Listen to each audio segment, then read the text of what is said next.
go. I am making unleavened naan bread, which can be eaten with any Indian meat or vegetable.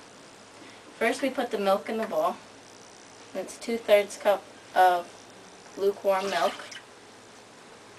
Then we take 2 teaspoons of extra fine sugar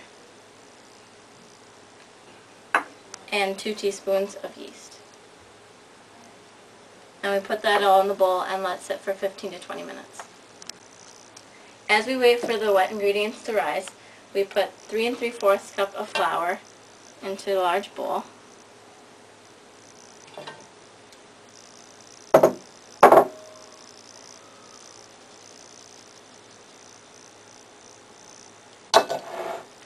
A 1/2 teaspoon of salt, and 1 teaspoon of baking powder.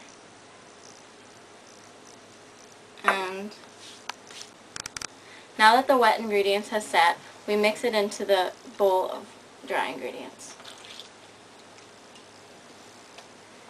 We also add 2 tablespoons of oil and a mixture of egg and milk, or egg and yogurt.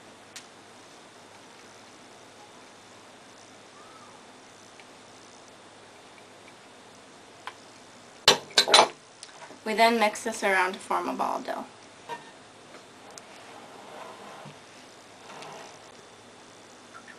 Empty the ball of dough onto a clean surface and knead for 10 to 15 minutes.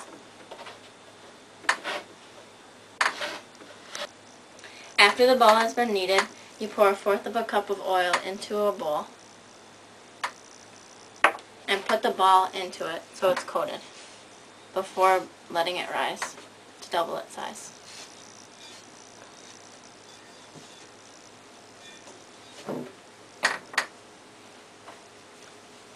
You want to keep it in a warm place. Now that the naan bread has risen, you make 6 balls and you spread them up and form them into teardrop shapes.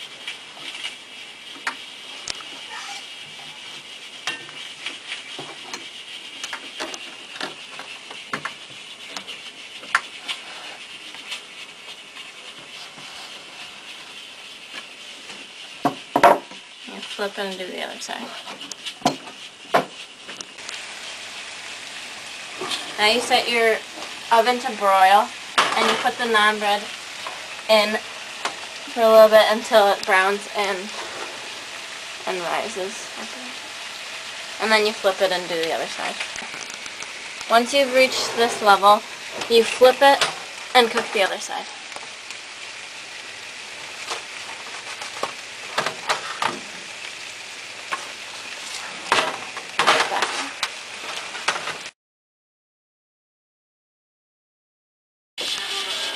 Now we are making basmati rice. First we put 4 tablespoons of vegetable oil in, some onions,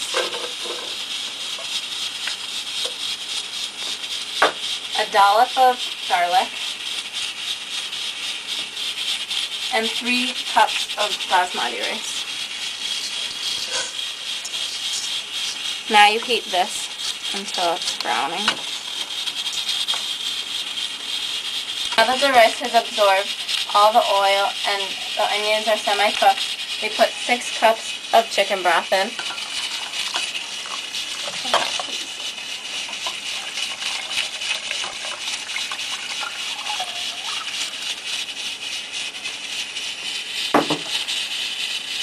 A little bit of garam masala, 6 cardamoms, and a cinnamon stick.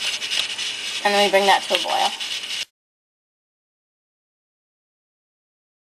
Oh.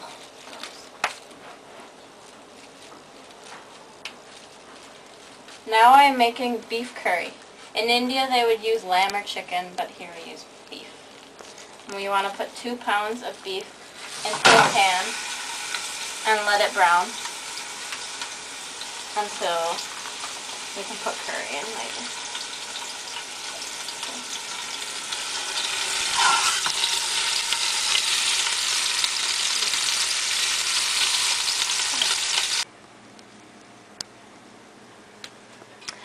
After the meat has been browned, you put in onions,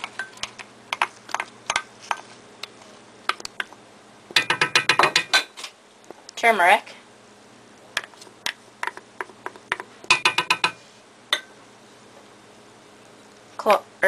garlic,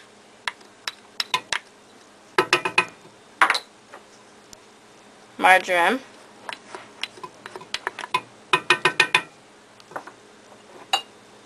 curry powder,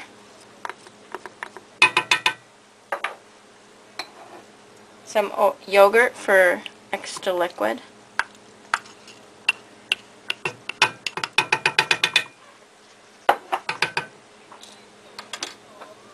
cloves and cardamoms,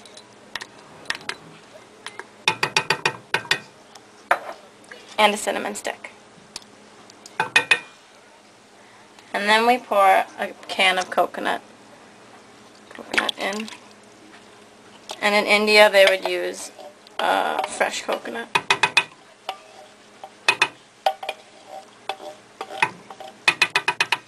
And then you mix it all in and cook it.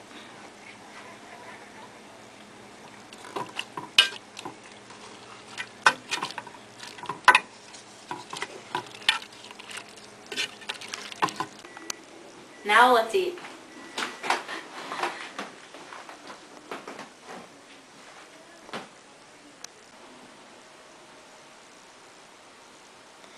Indian food doesn't have an ethnic value with my family because we are not Indian, but it does have a cultural and symbolic value because my mom lived in India for 4 years when she was my age, and she ate Indian food and was surrounded by the Indian culture. I chose this meal because my mom's cook would go out to the market every day and get fresh vegetables and ingredients and would make elaborate meals only using 2 pots of coal. This was one of the meals she would often eat.